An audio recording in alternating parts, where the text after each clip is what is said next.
Welcome everyone to another online Comic-Con. Sadly, online again this year, but looking forward to seeing everybody again soon. I'm Mike Rowe. I cover arts and entertainment for LAist and KPCC in Los Angeles, and I am here with the wonderful, the one and only, the Hernandez brothers. I'm here with Gilbert Hernandez. He was, they were both born in Oxnard, California. Gilbert is the co-creator with his brothers Jaime and Mario of the long-running, award-winning, critically acclaimed series Love and Rockets. He's best known for his Palomar stories following a fictional Central American town and its residents.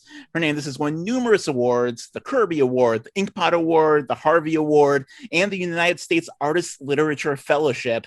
His 2021 releases include Hypno Twist, Scarlet by Starlight, The Collected Blubber, and the ongoing series Psychodrama Illustrated. Welcome, Gilbert. Welcome to Jaime, who, together with his brothers Gilbert and Mario, co-created Love and Rockets. Huge, influential part of the comic scene for 40 years now.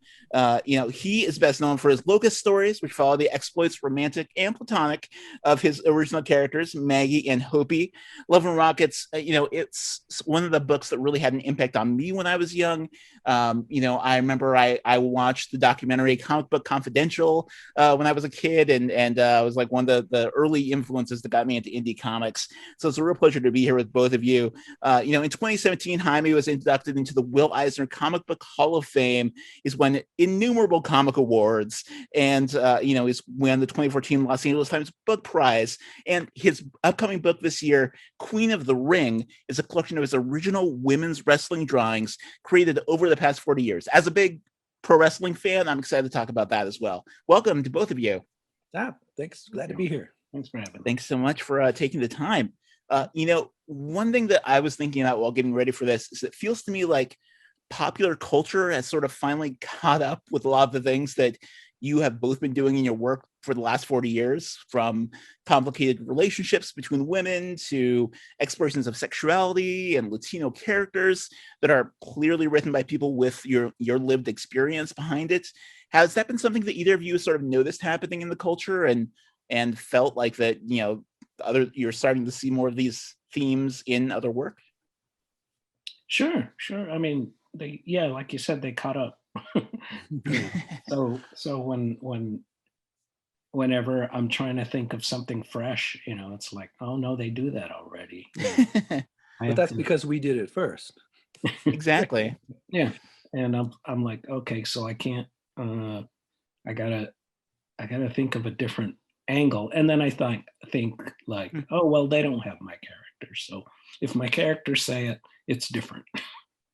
Actually, Jaime, I noticed we're watching a TV show, and I noticed the one character of anybody in Love and Rockets over almost 40 years that's been just, I don't want to say swiped, but influenced or just changed pop culture. Is the Hopi character.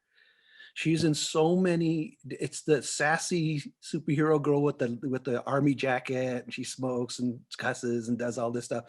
And I'm always saying that's all these characters come from Hopi. And he goes, oh, how could that be? You find the character that was before Hopi, that was in movies, TV, comics, and you'll see that her influence, it's just everywhere. I mean, it's like that was like the mainstream didn't know what to do with such a person. That such a person has always existed, but when Jaime defined her in the comic, just made her his personal character that he just made up. It just anyway. I'll cut this shorter. It's just I just noticed it now. We're watching. I think it was Doom Patrol, and there was the sassy army jacket girl, and I go, that character didn't exist before Opie. So I guess it is pop culture thing, dream. Yeah, it's I think you can really see that influence. It's interesting to see, like, characters that are so grounded and real that came out of works like Love and Rockets feel like that's what everyone's going for now, is having that sort of grounded realism to their work. I was sort of curious about, how do you feel that you are approaching work differently when it's not designed for Love and Rockets, when it's, some of your other projects that, are exploring, different characters and aren't, sort of the same long running stories? Gilbert, do you want to start? Do you just want to know what it's like to create other characters? Yeah, like, I know that, everything, like, you have your Blubber's coming out this year, the collection of that, and so many things where it's like short stories. There's so many things that you can explore that aren't necessarily fit into that Love and Rockets world, and I was sort of curious, how you approach that differently. Well, I do have to use a monkey wrench, because I normally just write the characters as they write themselves. That cliche, but it's true. I'm more at ease doing the characters that are even barely linked to the Palomar world. Even if they're living in America or they're living somewhere else. If I just have a link, a cousin, a sister, a person who knew somebody from Palomar, that works a lot better for me. It flows and it builds, and that's why I have too many characters. It continues to build. So to do something cold, that's usually just out of wanting to do something different and to draw differently. That's usually the case. It's really an indulgence. It's difficult to come up with ideas for that stuff. So I only do it so many times, and I may have used all of my ideas from those types of stories. So I do like to draw differently and have a different thing. But people have asked me, why don't you just create another universe? You have Palomar, you've done that. So why don't you just create a new one? I go, because it'll just become Palomar again. Because that Palomar is my personality, is who I am. So it just comes out naturally that it would just be, how you had rival comics, even within the same, I'm gonna say, this is a dumb example. They had Superman, right, in DC. So they may come up with Martian Manhunter just because somebody else wanted a Superman character, except he was a Martian. You don't need the two characters, but yet one company will have both characters. Anyway, it snowballed from that. There's so many characters that are similar. But just because you want more stories and different people are telling the stories, and that's what my guess is anyway. Is that similar to how you feel, Jaime, as far as this it being more difficult when you do a story that's not as directly tied in with Love and Rockets? Is it do you enjoy the freedom that may come with that? How does that feel for you? For me, it's I noticed when I create characters outside of Love and Rockets, it's like Gilbert said. If they're linked to the Love and Rockets world, it's a lot easier. The more humanity comes out of these characters. If I do one fresh that's not the Love and Rockets world, a lot of times the characters are either over the top or too mellow. Like they're looking for a middle ground, and it takes a while for them to start fleshing out, and for me to like them, actually. So so it is harder, but if you stick around long enough, hopefully it works out. Yeah, it's interesting, like that.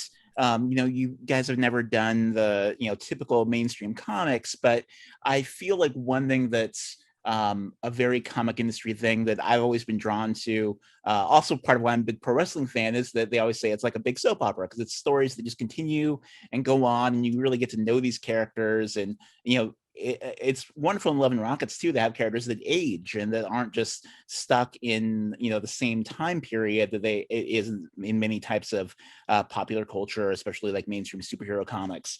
I was sort of curious about as you continue to evolve these characters, like how is it for you getting to tell like a long soap opera type story, along building a universe versus going out and doing something that's is set in like a time period, or that is not part of that continued soap opera? Well, we don't use the term soap opera. No, not disparaging you. Just because when people told us that your comic's like a soap opera, whenever you say a soap opera, you don't like it. It's something you don't like. So if wrestling is called soap opera, that's the part they don't like. Yet that's the thing that brings them into the Marvel movies and all the connections. Yeah, they think they don't like that, but they think they don't like it. But if it's dude bro, they like it. But if there's emotions, if there's women with emotions and other males with emotions, that other than I'm going to kick this guy's butt, then it's a problem. Then it's a soap opera. Because apparently I read somewhere and I never thought about it. It goes, what makes soap operas different from other serialized fiction is that soap operas are about the feelings of the characters. Something's going on, some intrigue, and then this is how everybody feels about it. Well, that works for Jaime and I. You know, we like our characters to feel what's going on in the story. So I guess that's where the soap opera tag. But the whole thing about continuity and stuff, that's in Marvel Comics, that's in Star Wars, Star Trek, that's in every series, successful series. You care where the characters are going. Yeah. Did I just answer? Yeah, no, I think that's definitely makes sense. It was sort of the thing I had in my mind because I was thinking of this Queen of the Ring book with these illustrations that have been taking place over the last 40 years. And obviously there's, stories like Whoa Nelly that did involve pro wrestling, but I think that it's really cool to see work that isn't designed to be shared with the public. Queen of the Ring is a lot of drawings that were done that weren't produced for a specific comic and are done in like a different art style and using different materials. I was curious if you could talk a little bit about that and about that work and why you wanted to release it now. It was, it was something I've been doing actually since I was like 13. But since these were not drawn to be seen, I threw away most of them. I mean, I would draw them and then I'd get tired of them and I would get rid of them. This was the only art I had left that had no commercial goal. I never thought anyone was going to ever see them. I was drawing for myself. Yet the interesting thing is I got that storyteller thing in me where they started to become characters and they started to, even if it was still images, you still got an idea that, oh, this wrestler's on the West Coast. This wrestler is used to be a face, but now they're a heel, and maybe they'll go later in life, they'll go back to being a face again, so it kind of just became my own little thing because I really didn't think anyone would care about this stuff. I knew how to work my Love and Rockets stuff where I go, the world's going to like this. You guys are going to like this. That was my goal. With this wrestling stuff, I thought they're not going to get it. They don't. I tried it with Wonelli and it worked, but it was still part of Maggie's world. It was still connected. There was still connection. So that kept the readers interested. But these drawings I did were just like my own thing. And like I said, I didn't expect to do them.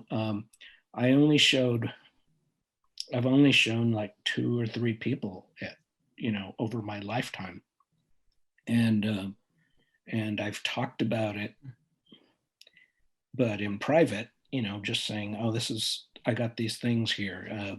Nobody else will care and stuff. And then I showed them to my girlfriend and she was going, you got all these drawings? You did all these, and she felt a little like it was a little unfair that she was one of the 3 or 4 people in the world who would see them. So she was going, why don't you just make a book? That'd be cool. And I was like, well, I always planned to, but, and that's how that kind of started. And I thought, well, I've got all these drawings already. I don't have to do much work, So, I really love the sort of narration you add to it, though, and sort of talking about your process and how this came through, from the interview in the book. And it was also, I thought, really wonderful. I love that you have like imagined magazine covers in this world, and that you can really feel like I can see like, oh, this is the story. This is how this world would have seen this, and it's really fascinating book. It's it's not speaking another thing of culture catching up to both of you. It's the thing that made me think about how even in WWE they're featuring women more prominently, and we had the show Glow on Netflix looking back at the 80s women's wrestling, but in like even a higher profile way. How does it sort of feel for you, Jaime, to see work like this maybe finding a wider audience now and people finally being ready for this? Oh, I think it's great. I mean, it's still just my personal thing, but and I don't care what everyone thinks. I'm happy that women's wrestling has become more popular and it's given more opportunity for women who want to do this and stuff like that. But so that's the cool part, you know. Yeah.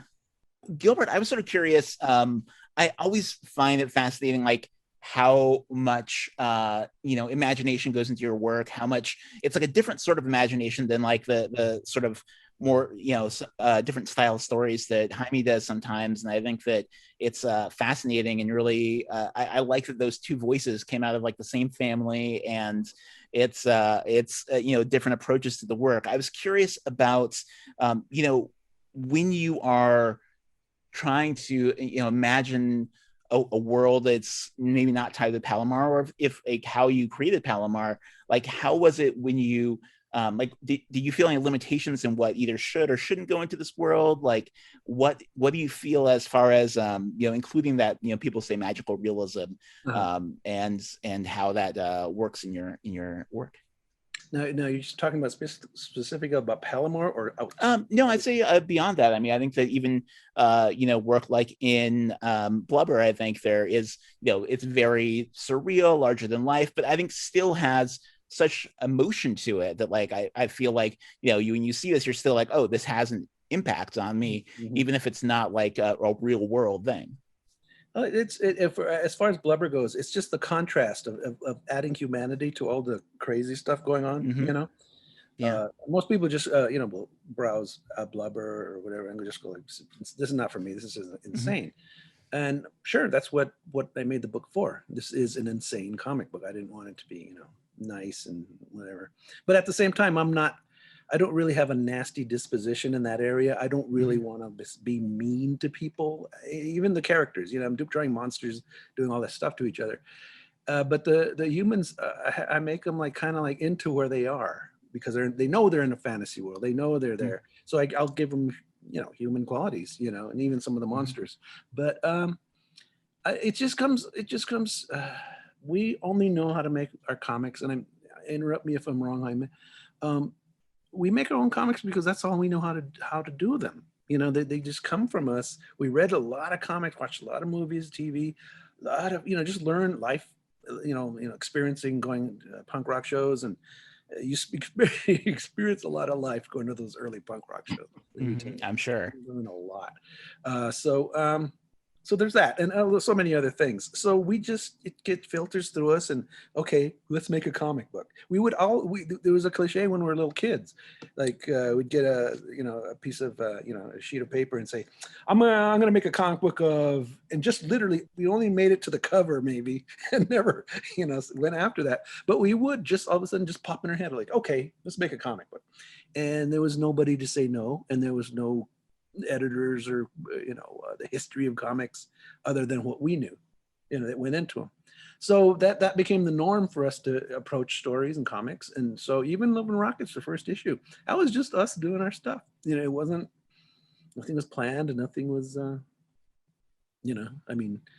planned to like, oh, I hope this works, I hope people like it, I hope it's worth people's times and our time to do it, because those first issues took a long time to do, because we just went, we didn't pay our dues, man. We didn't go through the trenches, to make comics. We drew them as kids and young adults, and then, well, I guess it's time to be a grown up and have a job. So maybe this will be it.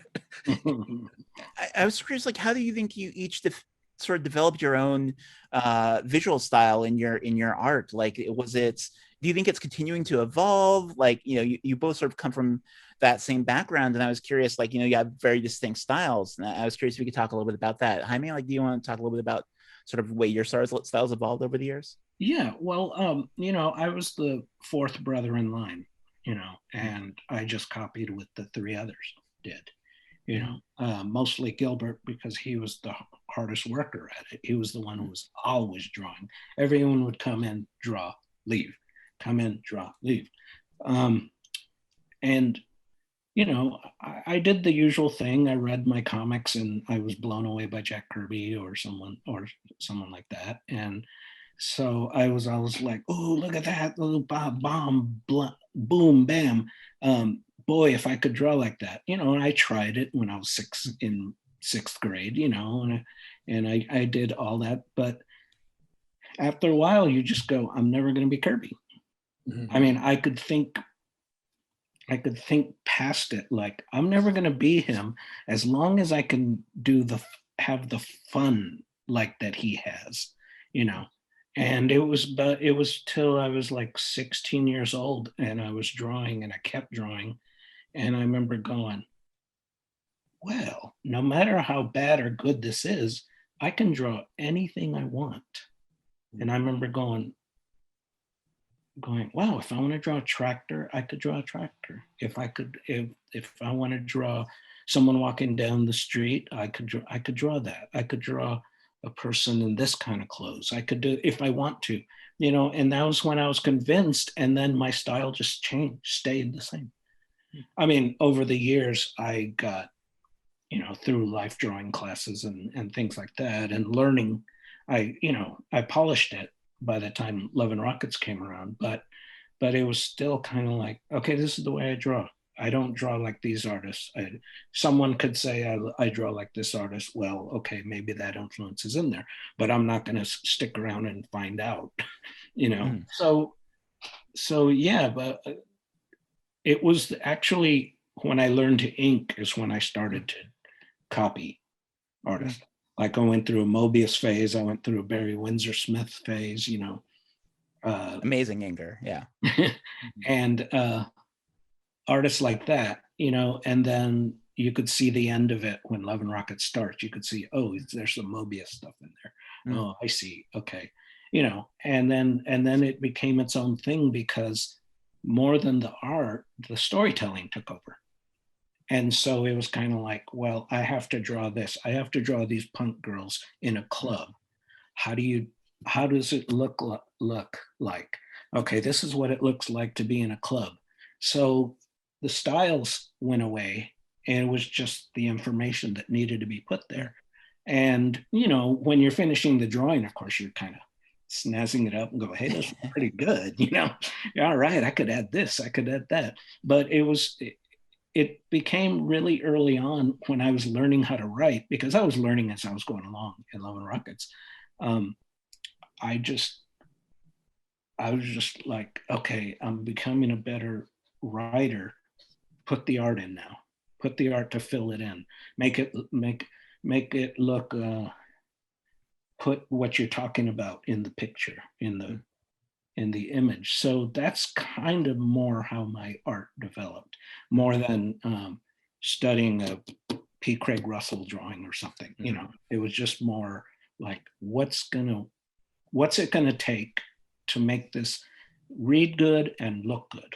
You know, I thought it was really interesting in Women of Wrestling. You talk about also that doing these wrestling drawings helped you to, you know, develop your anatomy in your work as well, just because you were trying to make these like match real moves and like take these real things.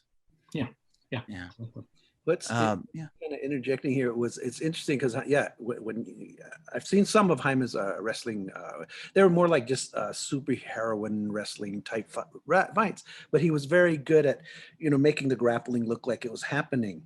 Because I've attempted to do superhero stories, but I burn out right away because I've run out of angles showing Spider-Man's butt. You know, I just ran out. You know, and I have a hard time maintaining interest in a superhero story. So that's why I'm trying now to do one, but I'm having a hell of a time thinking out like, now what happens? I've already shown him fly. I've already shown him blow up stuff.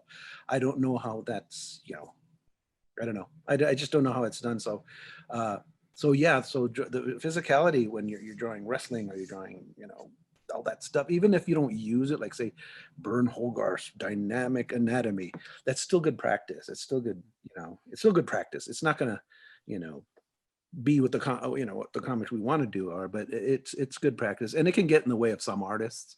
Because sometimes you'll see an artist who's very sincere of what they're saying, but they have all the characters twisting in different positions, and you know, the musculature is too detailed, and you know, that sort of thing. You got like too many abs. Yeah. Yeah. I saw somebody with 8 abs the other day. That was creepy. I thought you could only have 8. I was sort of curious, like, you know, following those interests of yours, like it's, you know, you do stories that are about things that you're passionate about. You follow those, you are writers, artists. There's so many folks in the larger comic industry who do one or the other, or, and you've like made careers out of being both writers and artists. And I was curious about, is it because you were trying to follow those interests and not go towards something that you might get bored by? Like, what sort of kept you on that path all these years? For me, I found out I can't do one without the other. Mm. That's what I found out. If I do an image, okay, it's going to look pretty good, but it's not going to please me 100% because it doesn't have a story behind it. It doesn't have a person behind it. It doesn't. And so, one goes with the other, and that's the way I do it best. So people talk about, oh, I love your art, and I go, well, thank you. I think I draw pretty good, but this wouldn't come out as good if it didn't have this human being that I'm drawing, that I've created, kind of. You feel similarly, Gilbert? Yeah, I guess I can. I used to shy away when they used to, when they used to talk about indulgent artists, because it was always the ultimate insult, even more than a soap opera insult.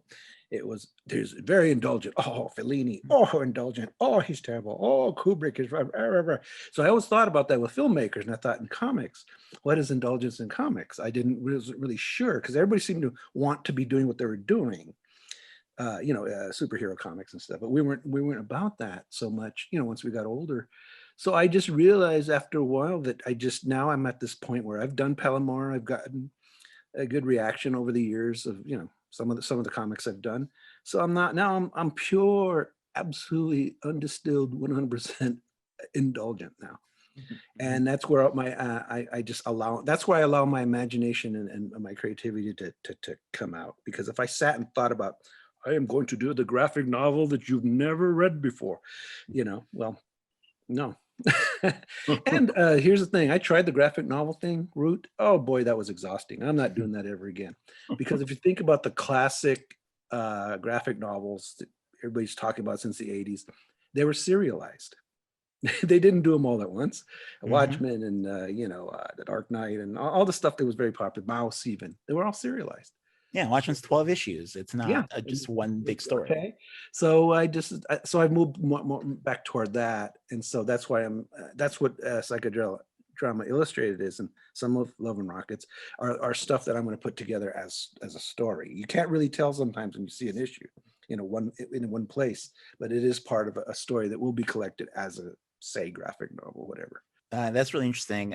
It seems like you're both still so engaged by the work you're doing. You're both still care a lot about it. I was sort of curious, like, after doing this for 40 years, like, what sort of motivates you to keep making these books? Like, what do you sort of get excited about continuing to explore? What do you think that, like, do either of you think of eventually, retiring from doing comics, or do you think you'll just keep drawing as long as you can? Right. I just have more stuff to tell because I know these characters, and they're getting as old as me, and I'm just finding their limits, or what they don't want to do anymore, and so I have to create the world to help that, like create younger characters or whatever. But I still enjoy this because it's just like, I like my characters, and I want them to be okay, kind of thing. It's as simple as that, and also, I'm at the age where I can see the timeline now, and I can see, like, well, I could see the end coming, so I better keep doing this, as long as I can, before it sucks, and I hope I know when it does. At this point, like I said, I'm so indulgent that I don't even care if that I don't know that I suck. I don't even care anymore. No, I'm just gonna keep drawing like Steve Ditko till that guy dropped dead. He was drawing the shittiest comics you could have ever seen. But I love Ditko, and I'll defend him for doing that, for just going out there. And so I really love Ditko. And anyway, but the idea that he's a crazy person, oh, he's indulgent, he's good for him. Just keep going, keep doing it. I hope to keep my wits about and my creativity, able to connect with people. That's the most important thing. I still want to connect with people, however wacky my stuff gets, But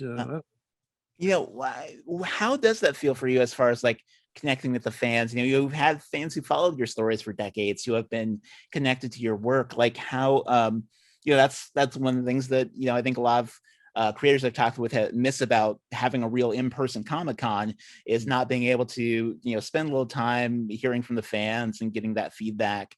I was curious just, how that feels sort of having these fans that have been with you all these years, and then also maybe like this year we've been in and not being able to go out and be there with them. Right.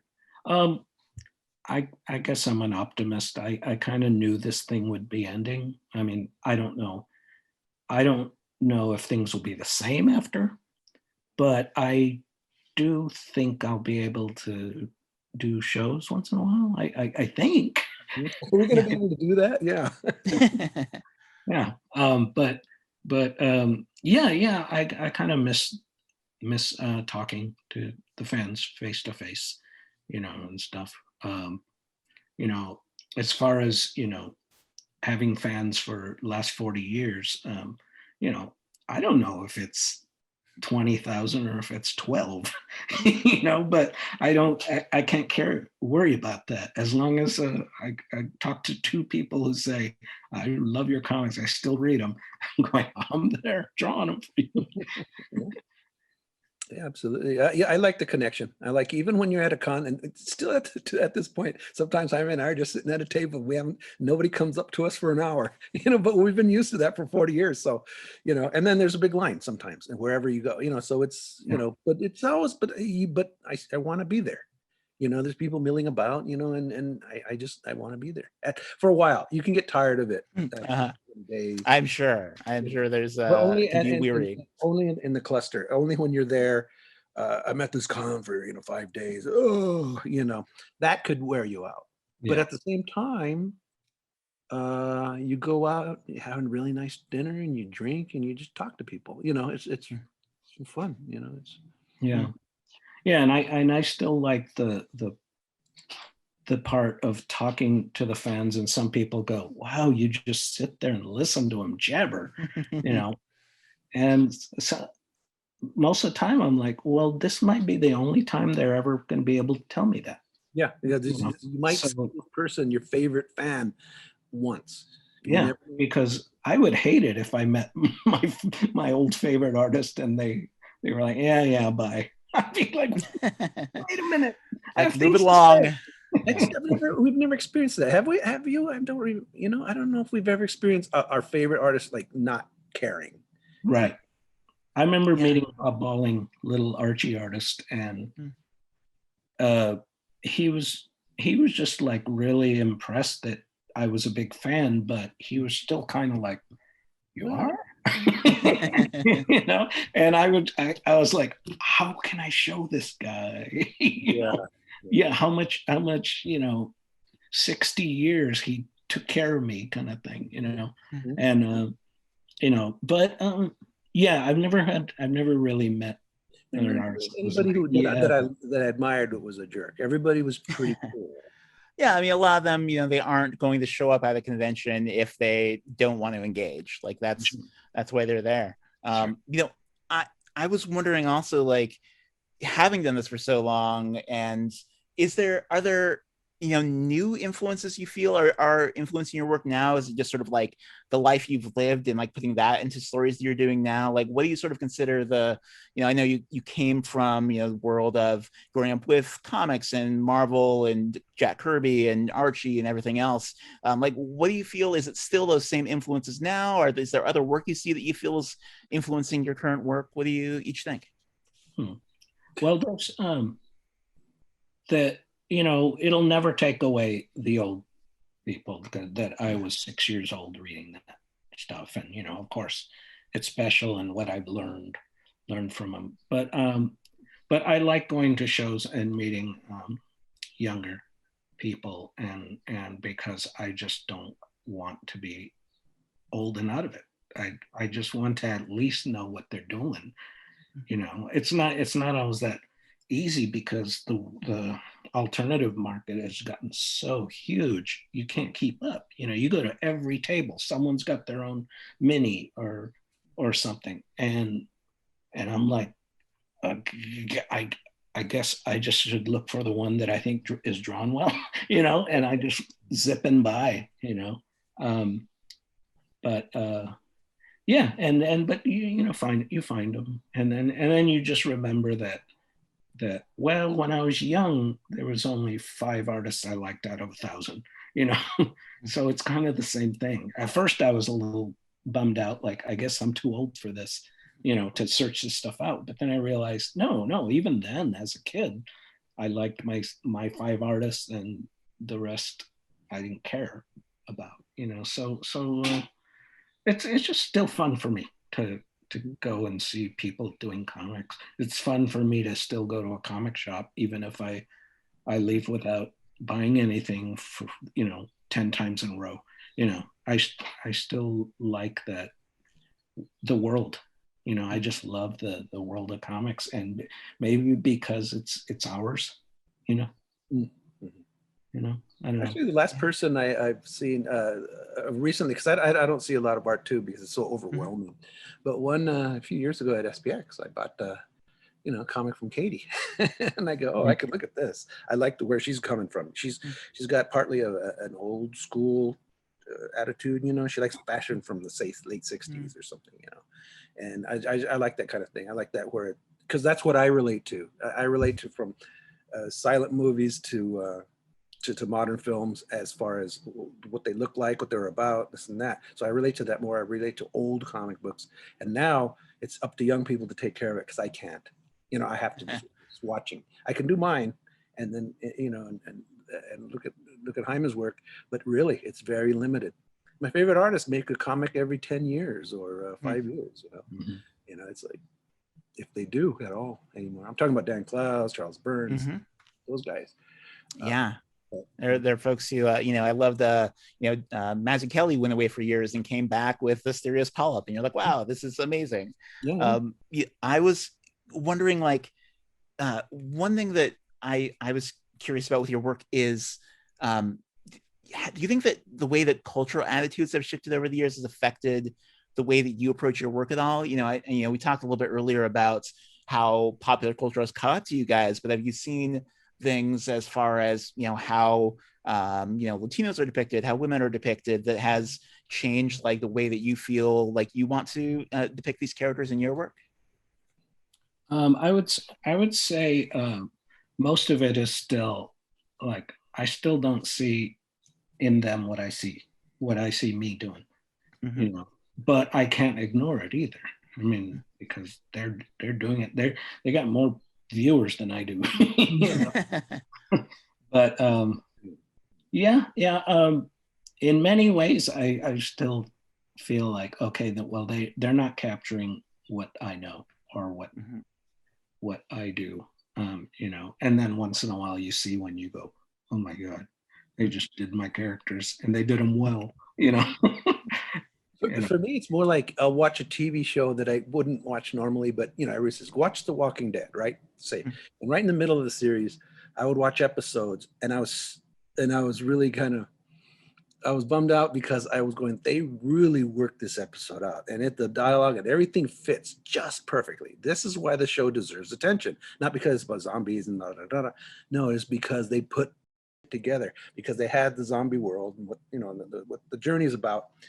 And so they're free to have characters. They were free to have a story. They're free to have all these things going on. And I can't remember specifically, but there was a few episodes where I was just stunned, going, I can't write this. You know, I used to think, well, nobody can do my comic, so I'm fine. They don't need my comic. They have that, and it's really impressive. And sometimes you'll see a film like that, but it's mostly these streaming TV shows that have really you know, they really work out the stories, and they really work out the dialogue and what's going on in that episode. The only thing that's bad about them is they're so superficial, and it's all about, you know, nailing you, you know, about exciting you, about having the crazy twist in it and stuff. And it's a little too, I don't know, too show busy for me sometimes, even though it's slickly made. or intelligently made even. But Yeah, there's I something mean, to grab you with, I don't know. yeah, I mean, I think both of you have done work. A lot of it has, stakes to it, and there's stuff you're following, but it also has that slice of life feel where you don't always have to like hook somebody with a cliffhanger that like they need the next issue right now. Like they'll come back to it and they're like, I enjoy these people. I want to spend time with them. I think that's one thing that's so impressive about watching your work over the years is that it's all from your minds. Like it's not, you don't have a writer's room you're working with to do these. You are writing, you are doing the art. It's one thing I read from one of your previous interviews that I really loved was about how punk rock sort of gave you the confidence to be able to believe in your art and be able to do work like this. I was curious, like how you sort of feel like you maybe continue to be driven by that sort of that punk rock aesthetic and inspiration. One of the main things is punk was, the original DIY thing for me, and it was like, well, why did Gilbert and I do this comic in the first place? We didn't like what we were seeing in comics, so we said we're going to do it ourselves.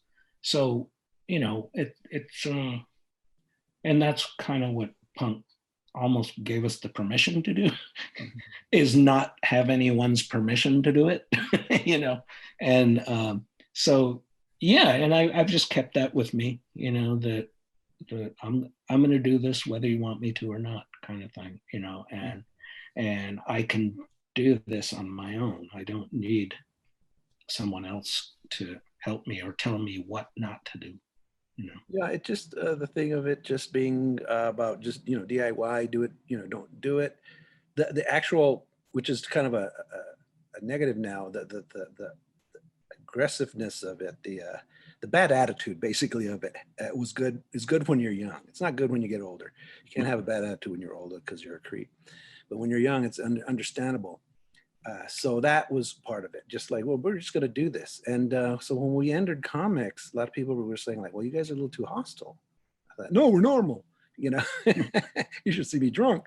But I don't know. It just was, yeah. It was just sort of like it just fit into our character. We always liked the type of music that punk was. It was spotty, like New York Dolls and Iggy and the Stooges and T-Rex and those kind of bands. Remember, I'm 1,000 years older than you.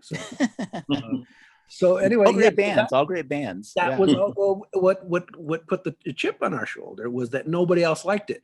That was when it was alone. You were alone liking that music. You were alone liking the New York Dolls. You were alone listening to Iggy in the studio. You were the only person, or your brothers, that cared.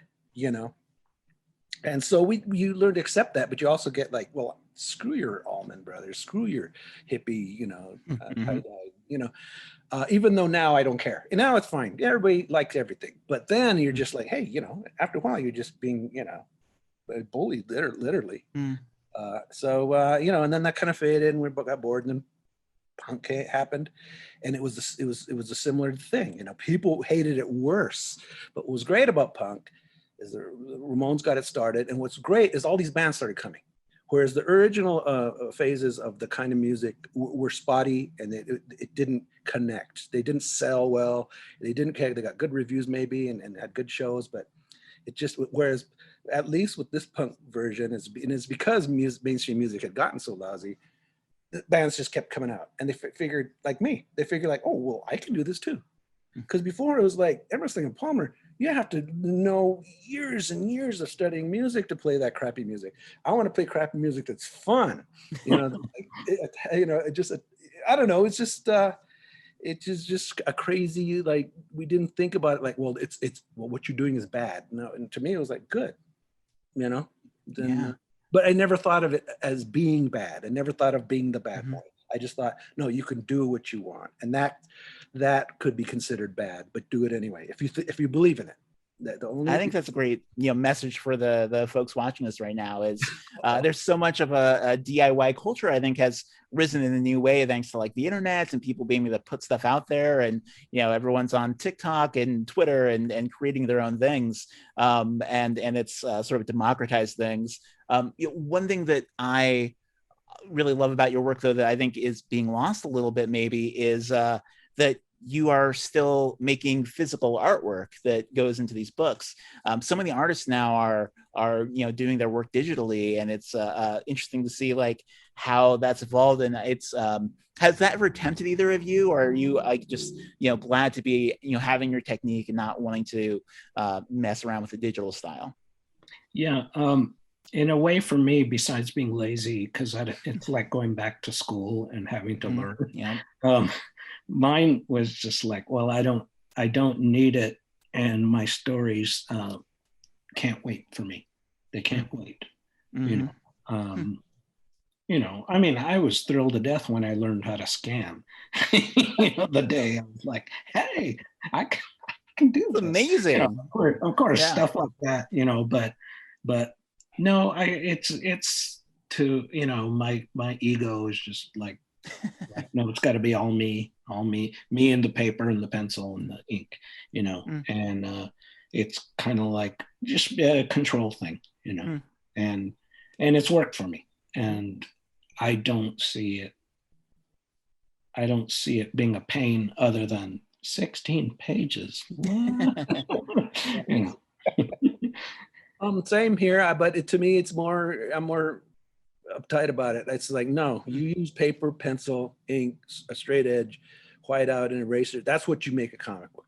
If people want to make comic books on the computer, that's fine. That's fine. But changing it, I've never heard of any success stories that outdistance people drawing comics on paper. I've never heard it. There might be something out there. I don't know. Well, you do it. It's like that's how you make a comic. This is only changed in 20 years with the computer comics, or 30 now, I guess. Yeah, I mean, this is that's the art form. I think that it's great sort of seeing. I feel like you both sort of have bridged the gap because you just have kept doing it between when it was sort of more like comics with an X, alt comics, to I feel like that artists today are falling back in love with some of that traditional cartooning style too, instead of like, I feel like the 90s was a lot of sort of like hyper realistic stuff. But I think that your influence is still so great on so many artists and so much of the industry. Like you said, your characters are being strongly inspiring elements of our pop culture. I was curious, just before we say goodbye, if there's just anything else that you want to share with the fans with are checking out this online Comic-Con this year that you feel like we missed, or that you want to share a message with them before we go. What do you think, Beto? I don't know. I think we've said it all. There's not much. Our story is very simple. It's really simple. We liked comic books and rock and roll and monster movies and TV shows and cartoons. We just liked it all, and we liked hanging out with our friends. A lot of going out and hanging out with your friends is part of our storytelling, our characters. And like I said, going out to the punk clubs and stuff. But a lot of it was just growing up with the cousins and friends and uncles and aunts, and just the way they were, their personalities were. And that's what I think came out in our early work right away, that people were like, well, I don't know how to do this. This is unique. This is different, because we were doing something that wasn't welcome in a Spider-Man comic, or whatever. And not saying that they disliked it. It was just more like, well, that doesn't belong here. We got to have them swinging around New York City or something. We thought, well, my cousins are coming over, and we're going to crack up and have a good time, or I'm going to go out with our friends, and go climb a tree, and then and just everybody sitting in the branches just talking, your kind of arms hanging down, just that kind of stuff. And then the ghost stories, that was important. People just saying, hey, did you hear about this? Or what, in that house over there? And it was just casual conversation. And that's why that's how it showed up in our comics, as casual conversation, or just casual, casual ghosts. I don't know. Of course, like, it's been almost 40 years. So of course, people have caught up with us. There's a lot of stuff that we did just because it was something we did. We didn't invent it. It's just what we did, and now that's, yeah, I think so much of it too was that a lot of times, because you guys had to do this DIY, there are so many folks, like probably people who could have been great Latino creators who never got the chance because they didn't have access. Maybe they didn't have the drive to go out there and do the DIY version of it like you guys both did. But now it seems like more diverse creators are getting a chance and are getting to make new work. And I was curious if you guys just have any thoughts on how that's changed, as far as maybe like access in comics and young folks coming up? Yeah, well, I think they've finally figured out that, I can do this and I won't go to jail for this. I'll just, I can do these comics and no one's going to get mad at me.